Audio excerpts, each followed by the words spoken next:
1947 में British parliament ने एक कानून पास किया जिसे कहते हैं इंडियन इंडिपेंडेंस एक्ट। और उस कानून के पास होने के बाद एक तारीख तय हो गई कि 15 अगस्त को हम आपको आज़ादी दे देंगे और दो नए डोमिनियन कंट्री बनेंगे, इंडिया और पाकिस्तान। इस प्रकार इस देश की सीमाएं बट गई, आबादी बट गई, पड़ोसी बट गए, जमीन पर लकीरें खिंच गई और दोनों देशों ने अपना जन्मदिन अलग अलग तारीख को मनाना शुरू कर दिया। एक ने अपना जन्मदिन मनाना शुरू कर दिया 14 अगस्त 1947 से और दूसरे ने 15 अगस्त को। दोनों ने अपना अपना संविधान बनाया अलग अलग, क्योंकि दोनों सॉवरन इंडिपेंडेंट रिपब्लिक बन गए थे।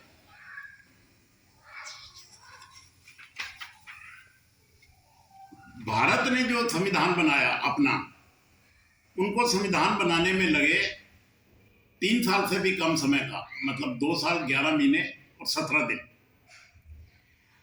लेकिन जो 14 अगस्त के बर्थडे वाला देश है, उसको अपना संविधान बनाने में लगे 7 साल।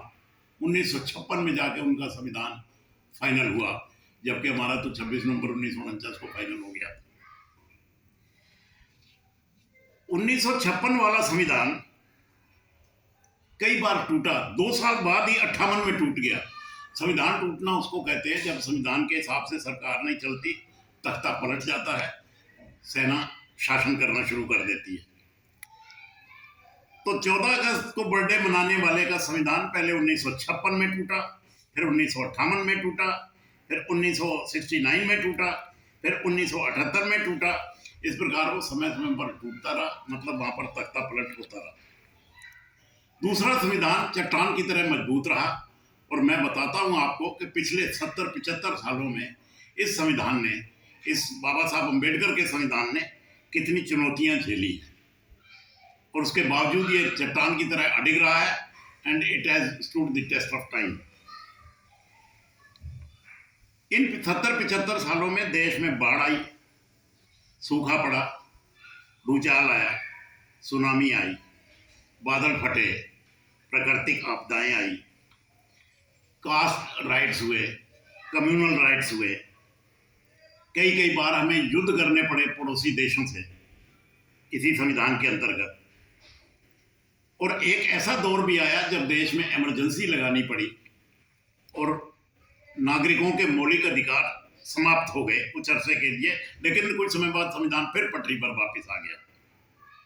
अनेकों बार भारत की जनता ने कागज की पर्ची पर मोहर लगाकर या ईवीएम मशीन का बटन दबाकर सरकारें बदल दी, राज्यों में भी और केंद्र में भी, और ये सारा काम शांतिपूर्ण तरीके से हुआ।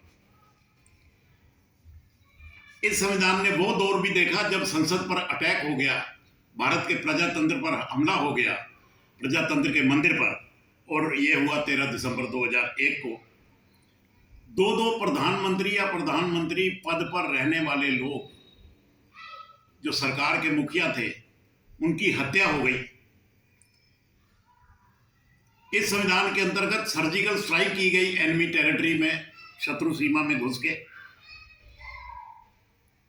इस संविधान ने देश में नोटबंदी का असर भी देखा, जब बैंकों के सामने लंबी लंबी कतारें लग गई। इस संविधान ने 370 समाप्त होते हुए भी देखा, जम्मू कश्मीर में धारा। और इस संविधान ने ऐसा दौर भी देखा जब देश में कोरोना महामारी फैल गई, कोविड-19, और पूरा देश में ताला लगाना पड़ा, सारी सड़कें, यातायात, सड़क पर हवाई जहाज, रेलें, सब बंद हो गया। तो बाबा साहब का ये शब्द सही साबित हो गया जो उन्होंने आश्वासन दिया था संविधान सभा को कि भाई जो संविधान हमने बनाया है, इट इज वर्केबल, ये काम करेगा, इट इज फ्लेक्सिबल, ये लचीला है, लेकिन साथ के साथ ही it is strong enough to hold the country together both in peace time and in war time. मतलब साथ ही साथ ये संविधान इतना मजबूत है कि युद्ध के समय भी और शांति के समय भी ये संविधान काम करेगा। और अगर संविधान फेल हो गया तो संविधान को फेल मत समझना, फेल वो होंगे जो इस संविधान को ऑपरेट करेंगे, इम्प्लीमेंट करेंगे। तो ये हमारे संविधान की ताकत है जो मैं आज आपसे शेयर करना चाहता था। वीडियो अच्छा लगा हो तो कृपया शेयर करें।